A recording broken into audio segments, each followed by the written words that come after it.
So, about a month from now, we're going to be getting the Tales of the Jedi show, and I'm just going to be up front. It's purely a coincidence that I'm doing Qui-Gon Jinn's lightsaber this month. Like, yeah, I'm not complaining, it's perfect timing, but let me just run you through how the planning phase for this episode went. In July, I did Cal Kestis' lightsaber, and it was like my third one I did this year. And even though, yeah, I love making lightsabers, they're a lot of fun to do, I did kind of want to try to space out any future lightsabers just for, like, diversity's sake or whatever. I knew I wanted to do Count Dooku's lightsaber in the future for when Tales of the Jedi came out, but I expected that, sometime earlier next year. So that was my plan. Wait until next year, I'll do Dooku's then. Then somebody said that they wanted to see a Qui-Gon Jinn replica, and I was like, okay, yeah, that would be pretty cool. And 4 lightsabers in 1 year are not terrible, so I thought I could probably do something special with this video to make it more interesting. So yeah, that should be fine. Cut to September. I'm a week into making this, and the big mouse upstairs announces Tales of the Jedi for October. So it's up to you all. Do you want to see Dooku's lightsaber next time, or should I do something different for Halloween? I kind of think doing the lightsaber of Christopher Lee's character, the guy who did Dracula, might actually be a neat Halloween-y thing. But it's up to you guys. But anyway, today, because of the soon-to-be-released Tales of the Jedi, totally on purpose and planned out that way, I present to you Qui-Gon Jinn's lightsaber. But like I said, we're not just gonna make a replica and have it be all set from there. No, we're gonna make a replica in the exact way that the original prop was made for the prequels. Here's how they did it. They sculpted the lightsaber design that they wanted, creating something called a blank. Then they made a negative cast of that blank in silicone rubber. Then using 2-part resin, they would make a bunch of perfect copies of the original model.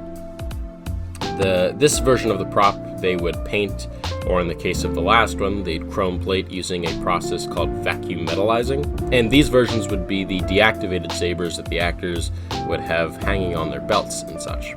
For the combat props, they created another copy of the handle, modifying the original blank by removing difficult to hold or cumbersome bits like buttons or control boxes, or in the case of some of the less sturdy ones, modifying the shape of the handle itself to make it more durable.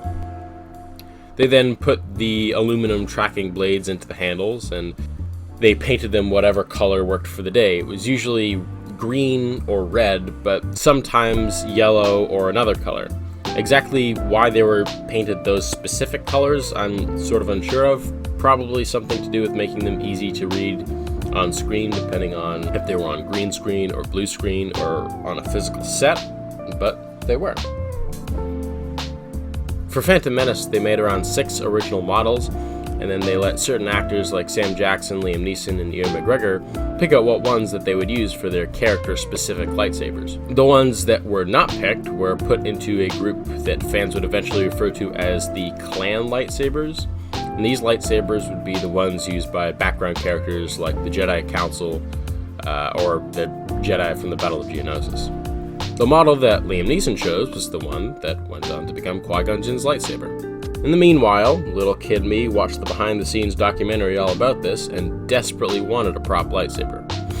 Like, not like a real one, like a normal kid, but a resin aluminum-bladed prop, because, I don't know, it was just some sort of weirdo. Unfortunately, to a younger me, all the magic movie talk about silicone rubber and blanks and resin all went right over my head. But thankfully, now I am, if only by a little, smarter than a 5-year-old. So now I know exactly how to make them.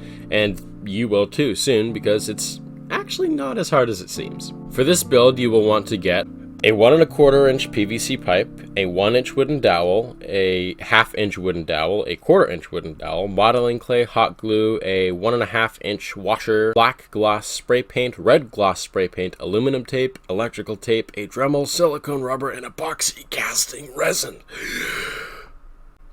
It's actually a lot less than it sounds. That's not a super crazy material list. I went out and found a straight on the side picture of the prop and printed it to scale to create a template for the blank.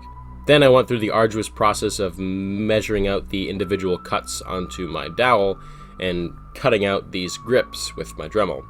The set of grips above where the button would eventually be were relatively shallow, while the grips below the button were cut very deep in, almost halfway through, and they were squared off at the top.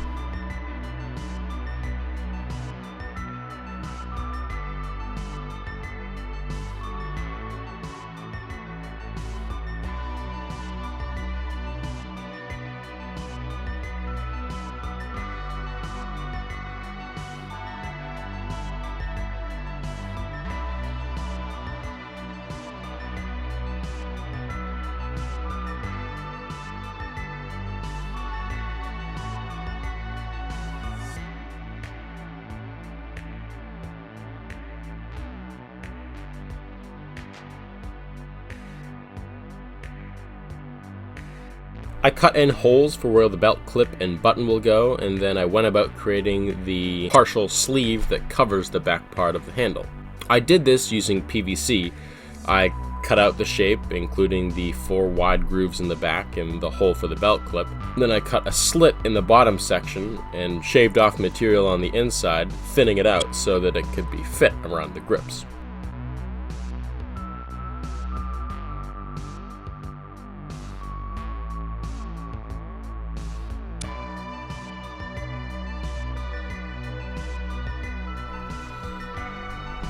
Once it was fitted, I glued it on, and then using the different sized dowels, I made the button and the belt clip respectively. To make the pommel, I just used electrical tape, nothing fancy. And then to model the lower half of the emitter, I used the modeling clay to flare it out to about 1.5 inches. Then gluing the washer to the top, I used the clay to fill in the angled metal section that flares out at the very top of the emitter. I used the clay to fill in the slit I made in the bottom of the sleeve so that it could fit over the grips, and there you go. Once it's all dry, you basically have your lightsaber handle. If you wanted to after this dries, you could paint it properly and basically have a finished prop, but I'm going to go through the steps to make this as authentic as possible. I spray painted it all black, as I was hoping it would give the final prop a sort of uniform texture, or at least minimize the different textures that were on the blank. And then, using some cardboard, I created the walls for my rubber mold. I made sure to glue the pommel side to the bottom of what would eventually become the top of the mold, as this meant that once the mold was done, I could pour the resin in from this bottom, or well, I guess top side. As the pommel section has less detail than the emitter side does, and is flat anyways, so. So funny little side note about this mold maker stuff, I don't know how to use it. Well, I did it once, but with a really small thing. Do I have enough to fill this mold? I don't know. Can't find my measuring tape. So am I going to do it the safe way and measure it out like I'm supposed to? No.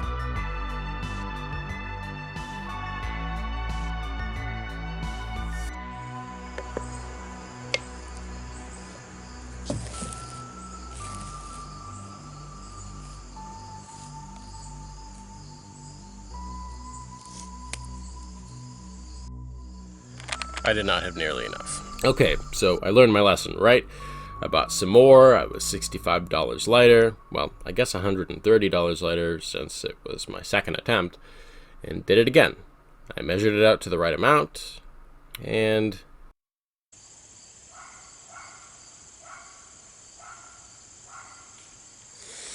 I got a cast of the picnic table. That's something. I'm gonna be a poor man when I finish this video. Okay, $200 later. A lot was riding on this last one, so I really wrapped it up tight to make sure absolutely nothing would leak out. And it actually worked. So there we go. Lesson learned. Do it right, take it slow. From what I could see at this point, it looked really good. It is recommended that you cut out your blank with this kind of zipper method so that it could lock back in around itself when you actually go to cast it. The original popped right out. I cleaned it off and then prepared it for the resin casting. I mixed the epoxy resin, created some half walls so that the mold could have some structure when you pour it, and it started leaking. I wasn't going to let this happen again, so I tightened the rubber bands and the tape around the mold to further close the zipper-like seam around itself, and that appeared to seal it. Well, there was only one way to find out if that had worked or if it had gone terribly wrong. And let me tell you, it was a long night's wait. So 24 hours later, I demolded it and thought, I actually did it. Up to this point, I had no faith that I could actually get this right, but now, holding my unpainted but fully casted and cured replica in my hands, I both realized that I set out to do what I wanted to do at the beginning of the month, and basically accomplished a childhood dream of mine. That I made it exactly how they had done it, and I did it myself. Let me tell you, young me would be really excited if he could see himself 16 years or so down the line.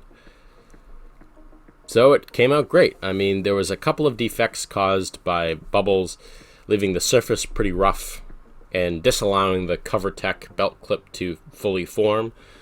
But hey, it was a pretty excellent first try. All I had to do now was paint it. So I used the gloss black spray paint to give it a few coats, and then masked off most of the handle in order to paint the button red. I debated on how I wanted to quote-unquote chrome plate my model. I do like the metallizer paint that I've been using up till now, but for whatever reason, it's just not as reflected as I really would have liked it to be. So I went to the tried and true old method and used the aluminum tape. I was careful to lay it flat, and luckily the lightsaber that I was making had such a smooth handle shape that the tape actually worked properly. And boom, it was done. Well, it was sort of done. You remember how I said that they made combat lightsabers for the film as well? Well, I made that one too.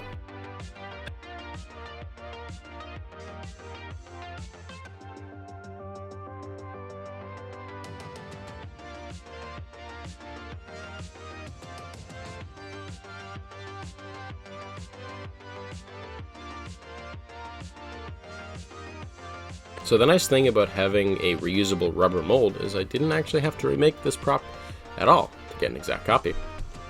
My original plan was to cut this one into sections and drill holes through the resin so that the blade would fit in. The first piece broke my Dremel though. Like, not just the bit, the head cap overheated and warped because of how much friction I was putting it under, and shattered. So now any bits that I put into it will wobble and become unstable. But luckily for us, we don't really need any detail below this bottom inch and a half to create one of these prop combat sabers, as the handles were sort of infamously Spartan in their design, like I said earlier. This was most likely for the actor's comfort, but for me it was more because I was lazy and I needed an excuse not to replace a Dremel head. $200 down was more than enough for this build.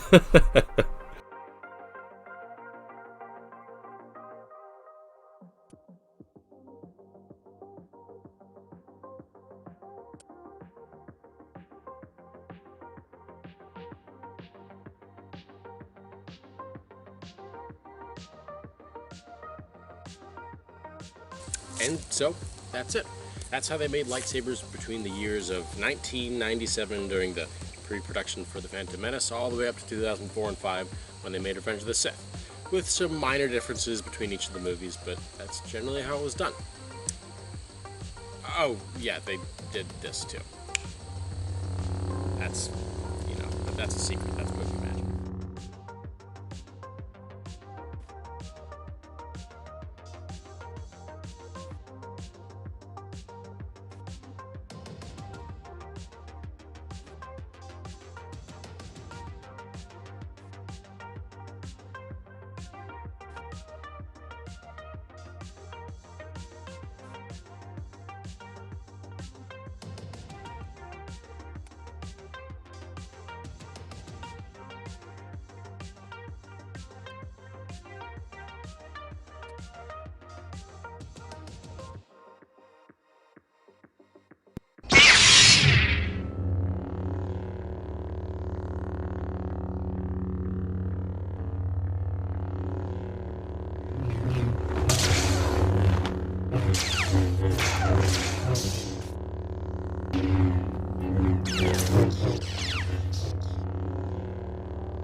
Yeah, I actually did spend 200 bucks building this thing, but if you don't screw it up as many times as I did, you could probably make it for less than 100. Well, if you actually just build the blank, it's going to be like 10 bucks. It's the casting rubber that really kills you on this one. But hey, I'm really happy with how this one came out, and I hope you are too. Make sure to let me know in the comments what you'd like to see next. And of course, if you like this video and want to see more like it, then subscribe and turn on the bell to get notified when I upload next.